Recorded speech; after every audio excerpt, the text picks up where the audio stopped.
себе, не родители, а о тебе позаботится государство.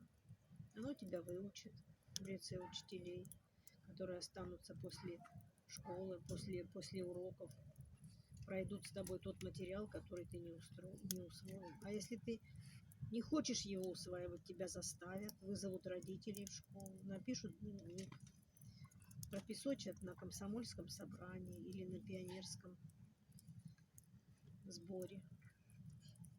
И заставят, потому что люди были совестливые, ученики были совестливые, и учителя. Они тебя выучат. Поступишь в институт или пойдешь в ФЗО, как это было раньше, или ФЗУ, да, фабрично-заводское училище, или еще куда-то. Потом захочешь, поступишь в институт. Идешь При на нас были, работу. по-моему, уже профтехучилища. Да, профтехучилища были, да. Поступишь на работу.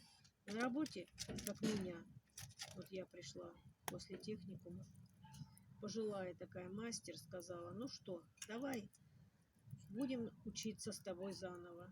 И начала меня учить. Уже теперь на производстве. Наставники были. Наставник. Никто ее не заставлял. Она мне сама сказала, ну, И деньги давай не теперь, платили.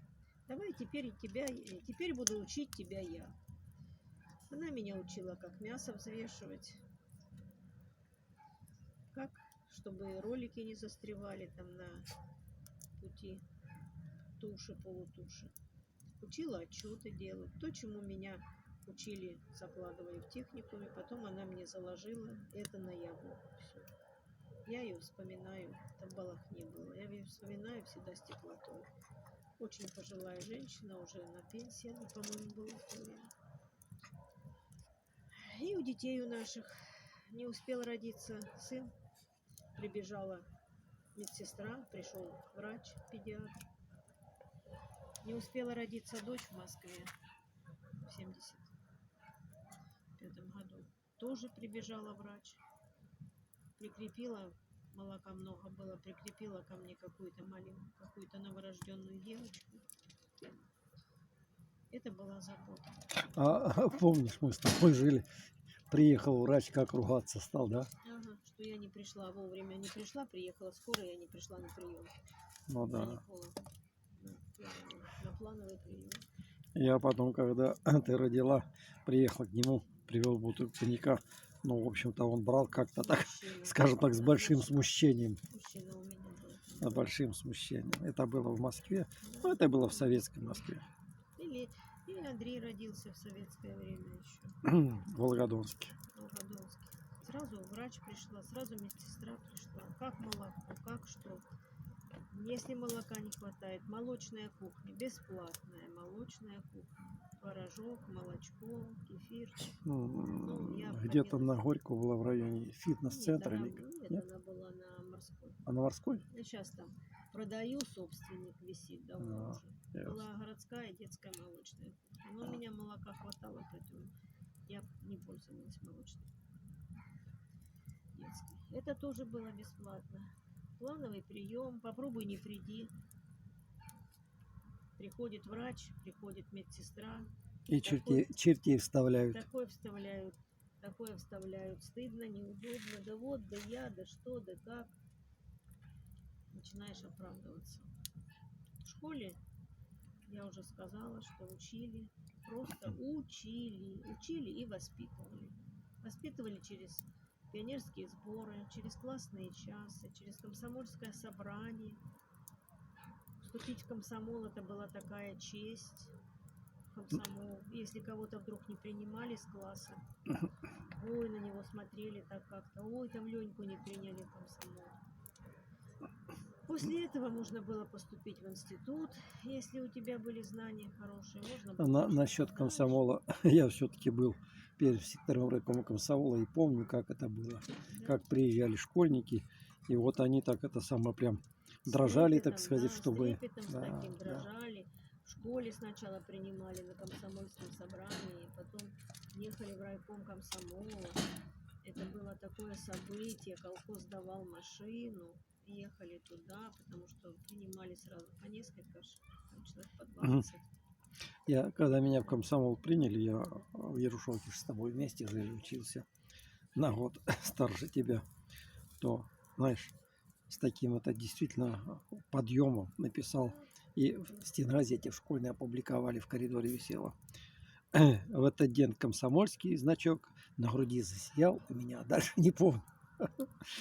Какие-то патриотические слова были. Патриотические. Это было событие.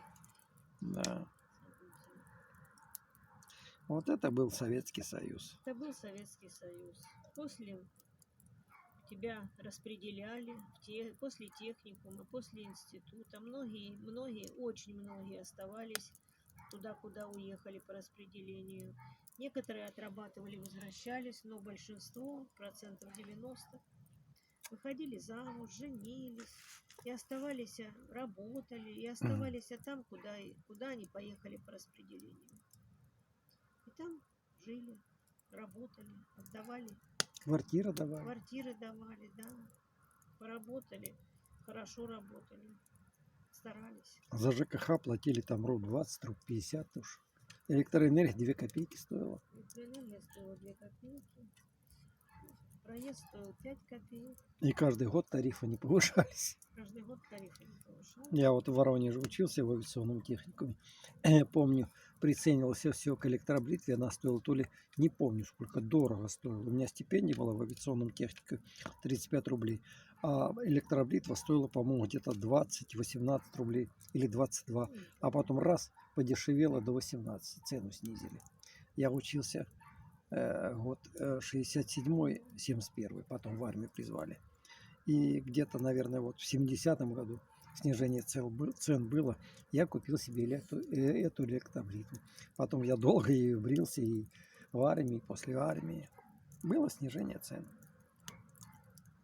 Что такое инфляция, вообще понятия не было. Единственное, что это нехватка одежды. Чепо, ну Если успокойся. кто-то работал на предприятии, допустим, вот так как я работала на мясокомбинатах, то у нас были дни, вот у нас был, нашего цеха был день четверг, когда нам по копеечным ценам продавали субпродукты, кости, какие-то отходы колбасного производства, которые были очень качественные. Косточки были 26 рублей свиные. Мы обрезали, делали из них и котлеты, и все, потому что мясо... Генно-модифицированные? Нет. Я пошутил, извини. Тогда этого понятия не было. Вот. И те, кто работал на других производствах, там зарплата была побольше, там были продуктовые наборы. Но единственное вот это, что не хватало одежды, просто ее чисто физически не хватало. Номинали не было. Приходилось как-то выкручиваться, перешивать, шить и все остальное. Ну, наверное, не в этом главное.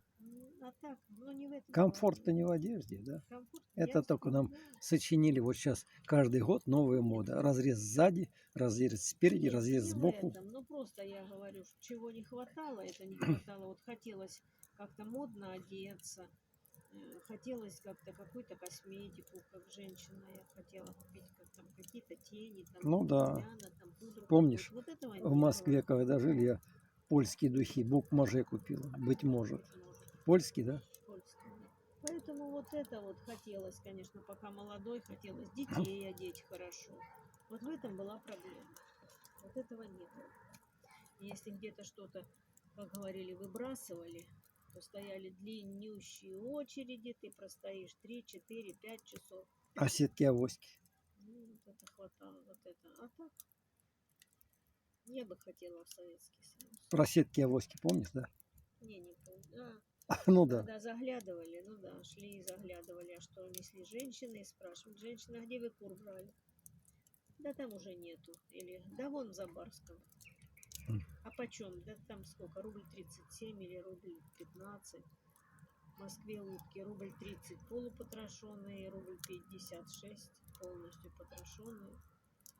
А сетки-авоськи, это, если кто не знает, это вот, как это, такая. плетеная такая сетка, как рыболовная сеть, и все в ней видно. Все видно, из которой, если мелкая морковка, то она могла и вывалиться. Ну да. Ну зато видно, кто что, откуда идет. Да, откуда идет и что несет. Да, да, да. Вот это же. Ну и последнее, так сказать, вот воспоминание под эту запись. Саш, помнишь, мы с тобой жили, ну, про Воронеж не буду говорить, а вот в Москве. Как у нас с рыбой было в Москве? Названия, цены. Ну-ка давай, ты все-таки женщина лучше помнишь. Ну, гастроном на Перово, в Перово, где мы жили. Огромный гастроном такой в рыбном А на отделе. Нижегородской? Ну, неважно, Около давай по рыбного Перову. отдела стояла большая корзина, и в этой корзине была камбала. И стоила эта камбала 33 копейки килограмм. Мойва стоила 40. Был палтус, треска. Все это было. Ледяная Все на это Татене. продавалось. Ледяная на Татенье. Была и икра, черная и красная. Ну, я не помню, сколько она стоила. Но моя соседка, обычная, вот мы жили в Перово, моя соседка по площадке, у мужа были проблемы с желудком, и она ему покупала обычные люди. Она Мы на ему с квартире каждой, жили, были да, она студентами. ему с каждой зарплаты покупала ему черную икру. Грамм по 250 грамм. Я не знаю у нее зарплату, но я просто знаю, что они были обычные рабочие люди, жили в двухкомнатной квартире, имели ребенка. Вот. И, значит, зарплата у них была такая среднестатистическая. Я не знаю, где они работали, не знаю, сколько получали. Но, видимо, продуктовых наборов не было. Но она могла себе позволить. Ну, среднестатистическую давай скажем, сколько ты зарабатывал, работая кем в Воронеже, в Москве на мясокомбинате?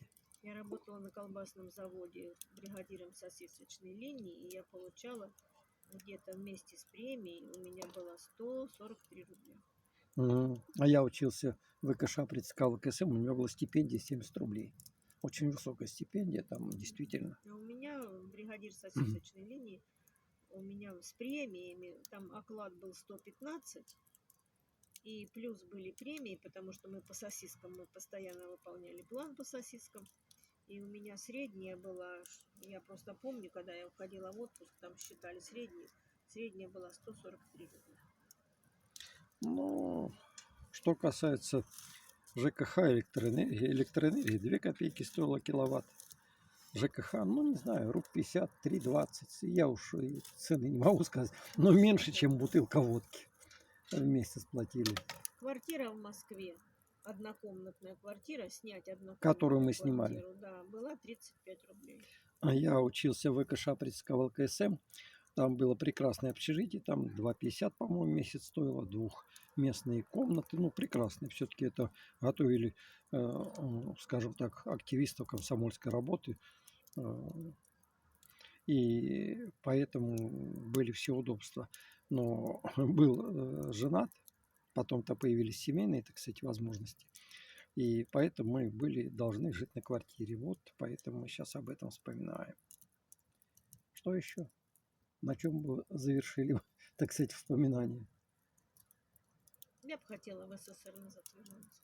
И жить в спокойствии, в спокойной обстановке. Не беспокоиться о судьбу своих детей, что когда сыну 45 лет, как у меня зятю 45 лет исполнилось, ему сказали: о, ты уже старый.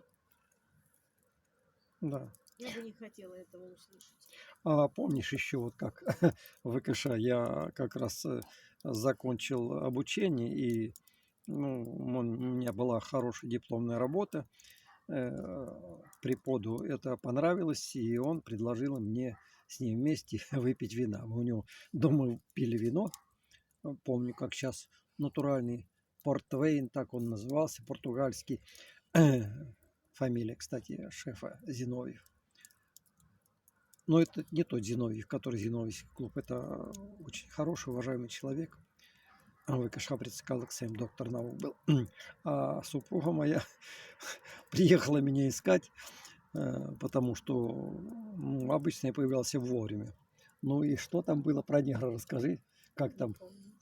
как через забор лазила. Но это я плохо помню. Плохо помнишь. Ну, я напомню, она почему-то плохо помнит.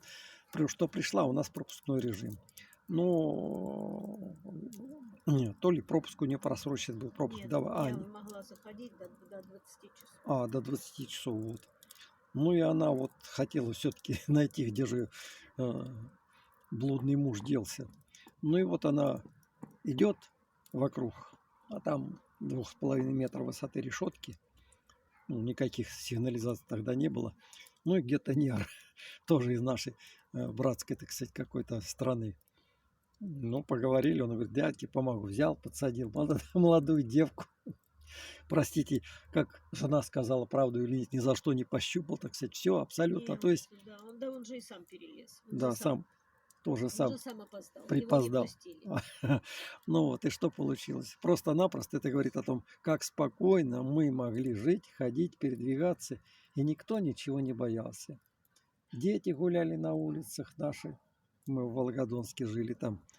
А как там во дворе кричат, да? Где там Петя, где там Маша? 8-9 вечера домой не дозовешься. Хочу. Андрей, кто-нибудь отвечает, потому что мам всех знали, кто на каком этаже знали. Он пошел за Ромкин дом. За соседний какой-то дом, что-то они с Ромкой там слегка то ли балуют, то ли хулиганят, А то ли... это вот 112-й дом. Шахматный клуб, мы сейчас говорим. Шахматный клуб, да, это был Ромкин дом. Ну Там да. жил друг его Ромка. Да. И кто-нибудь кричит со двора: он пошел за Ромкин дом. Знаете, было... Вот сейчас я уж подвел итог, еле-еле супругу уговорил, так сказать, видите, костер показываю, вот Чопик наш тут лает. Ну, немножко ностальгия, наверное, сегодня какая-то, погода благоприятная. Супругу говорила, она говорит, не, я не публичный человек, не на камеру. Ну, вот так вот с ней поговорили. А вы слушайте, делайте выводы, кто хочет. Молодые, не молодые люди. Мы говорим так, как было. Что-то было трудно, но было комфортно. Вот сейчас комфортная среда объявляют. Что комфортно? Спокойно. Это очень много значит. Это очень комфортная Это среда. очень комфортная среда, когда было спокойно. Ты ложился спать и не думал о том, что завтра что-то будет, что тебя кто-то или твоего родственника с работы уволит, что твоего ребенка не примут куда-то учиться, что тебя не посмотрит врач, нужно сейчас за 2 недели. А раньше приходишь и в этот же день сразу идешь к врачу. Тебя к хирургу, значит, иди к хирургу. К гинекологу, иди к гинекологу. Сразу можно было взять талон. И не 6 минут, не 12. Это минуты я не помню. Я врать не буду, я не знаю, сколько минут было на прием. Да, по-моему, мы такого ограничения просто не помним. Я не знаю, не помню. Просто нас выслушивали и все ты успевали заболел, сделать. ты сразу пошел. Тебе дали больничный. Если ты болеешь постоянно, тебя вызывают в правком и говорят: а езжай-ка ты в санаторий. Или приходишь к врачу, раз пришел с давлением, второй раз пришел, она говорит: так, госпитализация. Ой, не буду. Как это не буду? Да ну давай ложись в больницу.